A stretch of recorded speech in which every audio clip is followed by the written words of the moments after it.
It's time now to welcome back to Aotearoa our snow athletes. They took the world by storm, claiming gold, silver and 2 bronze medals from the Olympics and the Paralympics. They are Zoe Sadowski-Synnott, Adam Hall and Corey Peters, all with us this morning. Thank you all so much, particularly after a big day yesterday down in Wanaka. Corey, tell me about what happened down at Wanaka yesterday.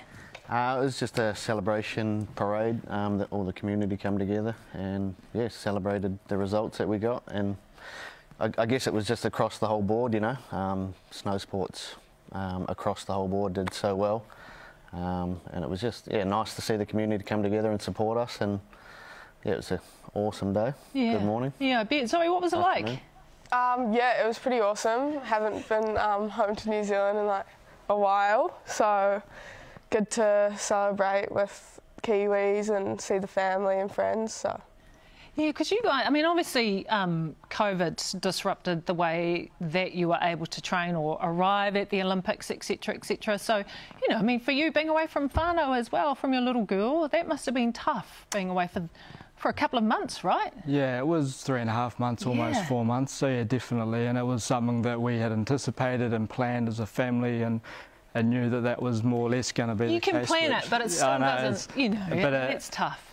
Definitely, it makes it tough for sure, but kind of the anticipation and knowing that that's what you're going to do and it's no surprise makes it easier, and just making life no different for Gracelyn as well kind of helped out a little bit, and Elitza did an amazing job keeping forward at home and keeping things normal, and obviously virtually catching up multiple times a day, which kept it really good as well. So. Yeah, nice.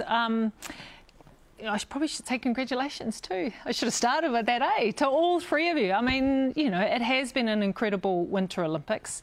Zoe, you claiming our very first gold at the Winter Olympics. I mean, the pressure, the expectation, was it there? Yeah, it was kind of there. I felt like it was going to be New Zealand's first gold if I did what I set out to do, so I definitely felt the pressure, but at the end of the day it's just snowboarding, and you just go out there and snowboard and let the results take care of themselves. So. Yeah, it is quite dangerous though, eh? Yeah, it's a pretty dangerous sport, but I love it because, you know, you put that risk out there and then you get rewarded for it, so it's worth it. Yeah, well, it was worth it when we were sitting at home watching as well. Corey, gold, men's downhill sitting, silver in the Super G sitting. That was your 3rd Olympics, right? Yep, 3rd Olympics.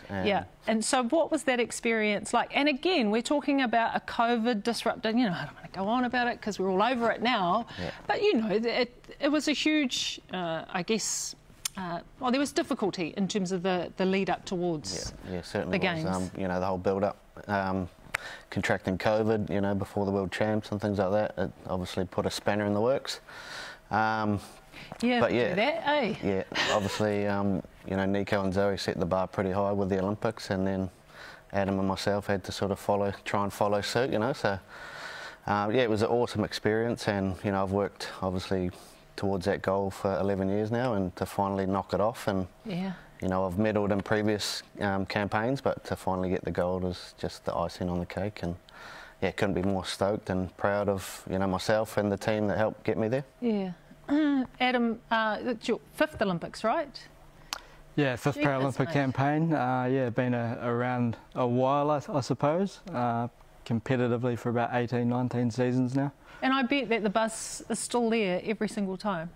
Yeah, absolutely, and you still show up every season to compete to the best of your abilities, and to have the opportunity to represent our country on the world stage, and especially the last couple of seasons during such, I guess, challenging times. And I think for us, you know, every 4 years is a chance and an opportunity for us to showcase to the rest of the world, and also our nation, what it is that we do. So, you know, family, friends, the community can follow what we do. For us, it's no different. I'm going to ask this question to all 3 of you, and I'm going to start with you, Zoe, because I've got your medal, and I will give it back, I promise. But what are you doing with your medals? Where do you put them? That's my first question. So, Zoe, I'm going to start with you. Honestly, I have no idea. I've had them in the box for the last wee while, but I think, I don't know, just hang them on the door or something for the next wee while, and then figure out a safe place. Yeah, from that point on, because I assume you're going to accumulate a few more. I hope so. Yeah, over the coming years. Yeah, what about you, nice. Yeah, I'm pretty much the same. I've kept them. They come in a nice little box, and I've kept them in the wardrobe. All 4 medals from previous campaigns. But I think in the future I'd like to frame them and perhaps put them up on the wall and, you know, show them off to everybody that comes around. Yeah, why wouldn't you? And Adam? Mine are just kind of simply just in a box, easily accessible. It's something that I like to kind of, you know, I like to take them with me whenever I'm out and about, you know, whether that's speaking engagements or whatever that may be, so they're not locked away yet. And one of them is in a firearms cabinet as well at Dad's, so they're kind of spread out around the place. But yeah, I do. The last couple of days have just been in my pocket as we've been walking around places. So. Classic. So what's now? What's coming up for all 3 of you? And I mean, Zoe, I guess I don't really have to ask you this question, but Olympics. I mean, you've done 5, 6. Yeah, we'll Rude see. not to. We'll see. I mean, you know, it's 5 is a lot of campaigns, and you know anybody would say that, and it's just a natural question for anybody that's been to so many campaigns. But right now, I guess is just that natural kind of transition between seasons, and still kind of debriefing a little bit of the past games and seeing what the future does look like. So, you know, there'll be decisions that'll kind of come out and probably in the next month or so. Yeah. Well, good luck with those decisions. Zoe, what about you? Yeah, I'd love to get to 5 Olympics. It's a pretty amazing achievement. But if the body keeps up, right? Yeah, if the body keeps up, for sure. Keep it in one piece.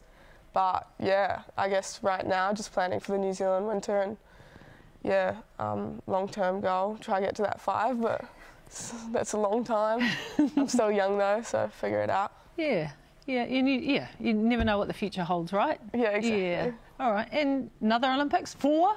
Yeah, I think I'll go 1 more. It's quite nice, you know, all the Olympics that I've previously been to, or Paralympics, have been sort of Asia-based, and now it's finally going to be in Italy, and, you know, sort of more of a natural winter snow sort of destination. So, yeah, looking forward to that, and the race hill looks fantastic, and, yeah, it's exciting times ahead, and hopefully we can back it up and go back-to-back gold. Yeah, for sure. Hey, look, thank you to the 3 of you for joining us this morning. We really do appreciate it, and good luck for the rest of the tour that's happening too. You guys should be celebrated for everything that you have achieved. Zoe, I am giving this back to you, just not right now. Anyway, congratulations once again, and thank you again.